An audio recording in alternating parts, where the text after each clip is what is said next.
नमस्कार. या आधीच्या व्हिडिओमध्ये आपण inverse of a matrix by adjoint method बघितलं होतं. त्यामध्ये आधी सगळ्यात पहिल्या व्हिडिओमध्ये आपण त्याच्या सगळ्याचे स्टेप्स आणि एक्झाम्पल बघितलं आणि त्यानंतरच्या व्हिडिओमध्ये आपण प्रिव्हियस इयर क्वेश्चन्स बघितले होते. ओके, सो आज आपण बघणार आहे next method inverse of a matrix by elementary transformations. So elementary ट्रान्सफॉर्मेशन्समध्ये आपल्याकडे दोन मेथड्स आहेत. एक आहे एलिमेंटरी रो ट्रान्सफॉर्मेशन आणि दुसरा आहे एलिमेंटरी कॉलम ट्रान्सफॉर्मेशन. त्यापैकी आपण आधी सुरुवातीला एलिमेंटरी रो ट्रान्सफॉर्मेशन्स बघूया. एलिमेंटरी रो ट्रान्सफॉर्मेशन मध्ये आपण सुरुवातीला एक मॅट्रिक्स कन्सिडर केलाय, A matrix which is of order 3x3. 3x3 साठी बघूया, 2x2 साठी सिमिलरच असणार आहे. सो 3x3 चा एक जनरल एक मॅट्रिक्स आपण कन्सिडर केला, सपोज ए, आणि आपल्याला फाइंड करायचा आहे ए इन्व्हर्स. ओके, सो आपण पहिल्यांदा रो ट्रान्सफॉर्मेशन करतोय, खूप सोपं आहे. सो सुरुवातीला एक साधं मी फक्त एक नंबरचे रिलेटेड घेतलं. मॅट्रिक्स थोडंसं आपल्याला आता नवीन आहे. ओके, 11 किंवा 12 10 पासून आपण थोडं शिकतोय, मग थोडंसं नवीन आहे, पण त्यापेक्षा नंबर आपल्याला जास्त रिलेटेड वाटतात. ओके, सो एखादं एखादं एक्झाम्पल कन्सिडर केलं, सपोज 5. ओके, सो जनरल समजा 5 ला मी कशाने मल्टिप्लाय केल्यानंतर 1 येतं, तर 1/5. Okay, and easily 1/5 is the inverse of 5 or 5 is the inverse of 1/5. Okay, so similarly 5 into 1/5 1 येतं. ओके, तसंच आता हेच मॅट्रिक्स मध्ये कम्पेअर करूया. तर काय, एखादा ए मॅट्रिक्स आहे, त्याला जर मी त्याचं इन्व्हर्स मल्टिप्लाय केलं, ए चा इन्व्हर्स ए इन्व्हर्स आपण डिनोट करतो. ओके, दॅट इक्वल टू 1 म्हणजे identity. So that is identity matrix. Okay, हे रिलेशन कसं आलं हे लक्षात आलं असेल. सो आपल्याला रिलेशन कुठं मिळतं, A into A inverse is equal to I. ह्याच्यावरून थोडंसं रिलेट केलं तरी पटकन लक्षात येण्यासारखं आहे. सो हे रिलेशन म्हणजे A into A inverse is equal to I. Okay, so easily हा ए मॅट्रिक्स आपल्याला जो काही गिवन असेल तो हा जो आपल्याला समजा कन्सिडर करा हा गिवन आहे, into A inverse is equal to I म्हणजे आयडेंटिटी मॅट्रिक्स. हा जर 3 ऑर्डर असेल तर आपण 3चाच घ्यायचा, 1 0 0 0 1 0 0 0 1. आता एकच इथपर्यंत खूप इझी आहे. आता इथे एकच स्टेप करायची की हा जो मॅट्रिक्स आहे, सपोज हा इथे ए मॅट्रिक्स आहे, ह्याचं कन्वर्जन आयडेंटिटी मध्ये करायचं. Okay, here we convert matrix A into identity matrix. हा जर एकदा आयडेंटिटी झाला easily I into A inverse हा परत ए इन्व्हर्स मिळेल आणि इकडे. ओके, सो आता इथं आपल्याला काय करायचं की ए वरती we have to apply the suitable row transformations on matrix A so that this A matrix converted into identity matrix. Okay, and the operations on A should be applied on I. Okay, म्हणजे जे operation आपण ए वरती apply करू तेच operation I वरती सुद्धा apply करायचे. म्हणजे समजा आय हा आयडेंटिटी मॅट्रिक्स आहे, त्याच्यावरती काय ऑपरेशन्स आपण अप्लाय केले तर तो आय होणार नाही, आयचं कन्वर्जन निघून तो बी मध्ये कन्वर्ट झाला. ओके, सो आपल्याला इथे काय मिळतं, काय मिळू शकतं, ए inverse is equal to be. आता इथं आपल्याला एकच शिकायचं आहे की इथं ए जो मॅट्रिक्स आहे त्याचं कन्वर्जन आयडेंटिटी मध्ये कसं करायचं. एक तर हे रिलेशन लक्षात ठेवायला हवं, A into A inverse is equal to I. आणि आता खालच्या steps to convert A into identity matrix. या स्टेप्स थोड्या महत्त्वाच्या आहेत. ओके, आता हा ए मॅट्रिक्स कन्सिडर करूया. ए या मॅट्रिक्सचं कन्वर्जन आयडेंटिटी मध्ये करायचं, म्हणजे कसं करायचं ते थोडंसं बघूया. त्या स्टेप्स मध्ये सगळे एक्झाम्पल समजणार आहेत. ओके, सो पहिल्यांदा ह्याचं कन्वर्जन आयडेंटिटी मध्ये करायचं. एक आयडेंटिटी मॅट्रिक्स आपल्या डोळ्यापुढे असू दे. ओके, पहिल्यांदा काय करायचं, हा जो A11 एलिमेंट आहे, स्टेप फर्स्ट मध्ये येतो, मेक A11 as 1. हा जो A11 आहे पहिल्यांदा 1 करायचं. त्यानंतर रो करतोय आपण, म्हणजे असं बघायचं त्या row wise, first row, second row, third row. Okay, A11 ला 1 केलं की त्यानंतर A21 आणि A31 ला 0 करा. स्टेप A21 आणि A31 to 0. पहिल्यांदा A11 ला 1, त्याच्या खालचे 2 0. त्यानंतर परत शोधायचं की पुढे जायचं. आता 1 कुठे बघायचं, ते A22 ला 1 आहे. सो स्टेप थर्ड A22 ला काय करणार 1 आणि A12 आणि A32 ला 0 करायचं. नेक्स्ट स्टेप A33 1 आणि हे दोघं 0. ओके, अजून एक गोष्ट, ज्या वेळेला आपण A11 1 करतो त्यानंतर या दोघांना 0 करताना ह्याची हेल्प घ्यायची त्यातल्या वरची. त्यानंतर याला 1 केल्यानंतर या दोघांना 0 करताना A22 ची हेल्प घ्यायची आणि A33 ला 0 1 केल्यानंतर या दोघांना 0 करताना ह्याची हेल्प घ्यायची, ह्या 1 ची, A33 च्या 1 ची. ओके, एखाद्या एक्झाम्पल मध्ये इझिली समजून जाईल. आता सपोज आपल्याला एक मॅट्रिक्स दिला आहे, त्याचा आपल्याला इन्व्हर्स फाइंड करायचा by using elementary row transformation solve करायचा आहे. ओके, आता पहिल्यांदा काय करूया, त्या मॅट्रिक्सचं नेमिंग दिलं लेट.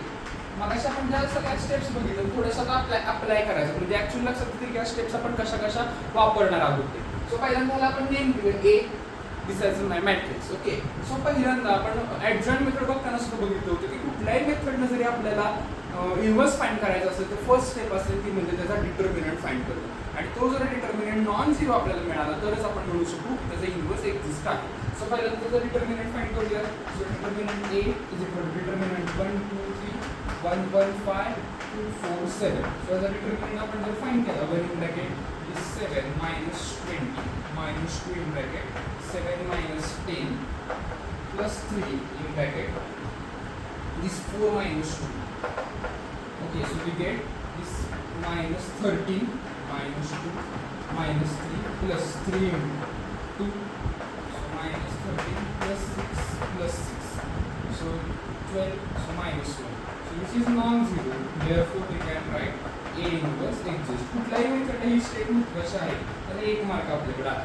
ओके, आता यानंतर पुढं आपल्याला रिलेशन पण बघितलं. आता we know that A inverse is equal to I. हे रिलेशन कसं आलं ते आपण थोडंसं नंबर थेरीशी रिलेट करून बघितलं होतं. So A inverse is equal to I. So A matrix जो दिलेला आहे तो आपण लिहूयात पहिल्यांदा 1 2 3 1 1 5 2 4 7 into A inverse is equal to identity matrix 1 0 0 0 1 0 0 0 1. Okay, जो इकडे ऑर्डरचा आहे त्याचा ऑर्डरचा तिकडे सुद्धा घ्यायचा. ओके, त्याचं काम आपलं झालंय तर पुढे जाऊया. आता काय करायचं, त्याचं कन्वर्जन आयडेंटिटी मध्ये करायचं. कसं कसं करायचं ते सांगितलं होतं. पहिल्यांदा ह्या एलिमेंटला 1 करायचं, हा 1 आहे त्यामुळे काय प्रॉब्लेम नाही. त्यानंतर ह्या दोघांना 0 करायचं त्याच्या मदतीने. ते वाक्य खूप महत्त्वाचं आहे. या दोघांना 0 करायचं पण ह्याची हेल्प घ्यायची ह्या 1ची. ओके, आता 1 ला 0 कसं होईल, 1 आहे 0 हवा आहे, सिंपल 1 minus 1. 2 0 कसा होईल, 2 minus 2 ह्याची 1 घ्यायची. हा R1 ना first row. So by operation ह्याच्यावरती करूया. R2 वर R2 चेंजेस सिंपल काय करणार 1 minus 1 that is R2 minus R1. Okay, दोन्ही ऑपरेशन एकाच वेळेला करतो. R3 चेंजेस 2 आहे 2 चा 0 करायचं तर 2 आला तर होईल. सो असं ऑपरेशन केलं तर चालेल. R3 minus 2 R1 त्याला 2 ने मल्टिप्लाय केलं 2 minus 2 0. ओके, या गोष्टी समजण्यासाठी थोडंसं 10 सेकंद आहे की परत एकदा बघायचं म्हणजे पटकन लक्षात. सो हे दोन्ही ऑपरेशन्स दोन्ही मॅट्रिक्सवरती अप्लाय करायचे. इकडे विसरू शकतो आपण. ओके, सो मी फर्स्ट रो मध्ये कुठे चेंज नाही तो ॲज इट इज ठेवला 1 minus 1 0 R2 minus R1 करायचं 1 minus 2 minus 1 5 minus 3 2. Then after एक कॅल्क्युलेशन मध्ये थोडं कन्फ्युजन होत असेल तर रफली गेलं तरी चालेल. देन आफ्टर 2 त्याला 2 ने मल्टिप्लाय करणार 2 minus 2 0. हा 4 त्याला मी 2 ने मल्टिप्लाय करणार 2 into 4 4 minus 4 0. इथं 2 ने मल्टिप्लाय करणार तर 6 होईल 7 minus 6 it's 1 into A inverse is equal to हेच ऑपरेशन इकडे पण अप्लाय करायचे. R1 as it is, so 1 0 0 1 sorry 0 minus 1 so it's minus 1 1 minus 0 1 0 minus 0 0. Then after here R3 changes to R3 minus 2 R1 0 minus 2 minus 2 0 to 0 0 1 minus 0 so it's 1. Okay, then after आता next आता काय काय केलं सुरुवातीला त्याला 1 करायचं होतं, हा 1 होत झाला म्हणजे होताच ऑलरेडी. या दोघांना 0 करायचं होतं 0 झालं. नेक्स्ट स्टेप आपली काय होती, या मधल्यातल्या ह्याला 1 करायचं तर 1 हवा होता पण तो झाला -1. सिंपल आहे -1 आहे आपल्याला पाहिजे 1. काय करणार फक्त -1 मल्टिप्लाय करायचं. लक्षात एकच गोष्ट ठेवायची की जिथं आपल्याला 1 हवा असतो तिथं मल्टिप्लिकेशन किंवा डिव्हिजन वापरायची आणि जिथं आपल्याला 0 पाहिजे तिथं ॲडिशन किंवा सबट्रॅक्शन वापरायची. ओके, सो -1 च्या ऐवजी 1 पाहिजे सो -1 मल्टिप्लाय करूया. So by R2 changes -1 into R2. Okay, तर ह्या बाजूला थोडंसं समजून घ्या. सो काय मिळेल आपल्याला इथं फर्स्ट रो तर ॲज इट इज 1 2 3. सेकंड रोला मल्टिप्लाय करायचं -1 so 0 1 -2 0 0 1 into A inverse is equal. इकडं पण तेच 1 0 0 सेकंड रोला सो -1 चा 1 1 चा -1 तो 0. Third row as it is -2 0 1.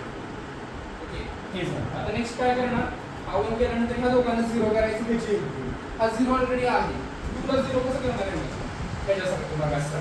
Okay, So by R1 changes to R1 minus 2 R2 2 minus 2 0 होऊन जाईल. R1 मध्ये चेंज करायचं. 1 minus 0 1 2 minus 2 0 इथं काय होणार आहे 3 त्याला फ्लिप करूया 3 minus 2 आणि R2 चा element minus 2 so 3 minus minus plus so it becomes 7. Okay, next बाकी सगळं तसंच 0 1 minus 2 0 0 1 next into A inverse is equal इकडे आपण तेच ऑपरेशन्स ऑपरेट करायचे. सो R1 चा एलिमेंट 1 हे सगळं रफली करूया आपण 1 minus 2 into R2 चा एलिमेंट 1 बरोबर आहे. R1 चा एलिमेंट 1 minus 2 R2 चा element 1 so 1 minus 2 is minus 1 then after 0 the minus minus plus will so 2 0 0 0 so 1 minus 1 0 minus 2 0 okay next आता पुढे काय करणार हा 1 झालाय 2 0 झाले हा 1 आहे आता फक्त या दोघांना 0 करायचं 7 आणि minus 2 थोडीशी लेंदी प्रोसेस होते ओके पण एक्झाम्पल 3 मार्क्स आहे त्यामुळे तेवढे असणारच आहे. सो 7 ला जे ह्याच्यामध्ये ना ह्याची हेल्प घ्यायची हे महत्त्वाचं okay. So by R3 changes I R3 minus 7 sorry R1 changes R1 minus 7 R3 okay 7 minus 7 0 होईल so 1 0 okay 1 minus 0 1 0 7 minus 7 0 0 1 minus 2 0 0 1 या 2 ला पण केलं असतं तरी चाललं असतं ओके काही नेक्स्ट स्टेपला केलं तरी चालेल A इन्व्हर्स सो इथं R1 चा एलिमेंट minus 1 minus 7 R3 चा element minus 2 so minus 1 plus 40 minus 30 इथं 2 होईल आणि इथं minus 7 इथं बाकी सगळं तसंच 1 minus 0 minus 0 1 ओके. आता देन आफ्टर एकच स्टेप राहिली आता फक्त या minus 2 ला 0 करायचं. सिंपल आहे minus 2 ला 0 कसं करणार प्लस 2 केल्यानंतर ओके minus 2 0 होईल प्लस 2 केल्यानंतर ह्याची मदत घेणार फक्त. सो बाय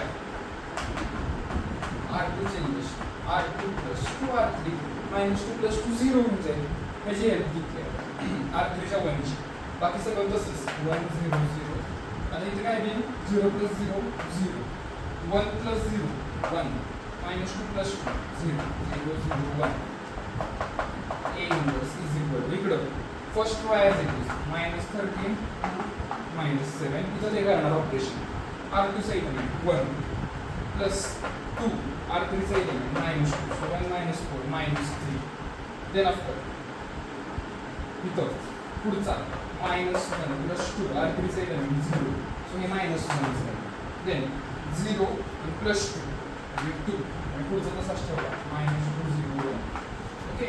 सो आता आपल्याला इथे नेक्स्ट काय मिळालं हा मिळाला आयडेंटिटी मॅट्रिक्स आपण कन्वर्ट केला A ला आयडेंटिटी मध्ये so I into A is equal to this matrix -13 -7 -3 -1 2 -2 0 1 okay. So I into A inverse is equal to -13 2 -7 -3 -2 -2 0 1 okay. हा आपल्याला A इन्व्हर्स मिळाला. थोडीशी लेंदी प्रोसेस आहे पण बोर्डला आपल्याला सगळं करणं गरजेचं आहे. लक्षात येत आहे आपण स्टेप्स लक्षात ठेवल्या पाहिजे आपण कशानंतर काय थोडंसं समजलं नसेल व्हिडिओ थोडासा बॅक घंटा पहिल्यांदा स्टेप्स आपण ज्या केल्या होत्या थोड्याशा तुम्ही परत एकदा बघू शकता ओके. थँक्यू.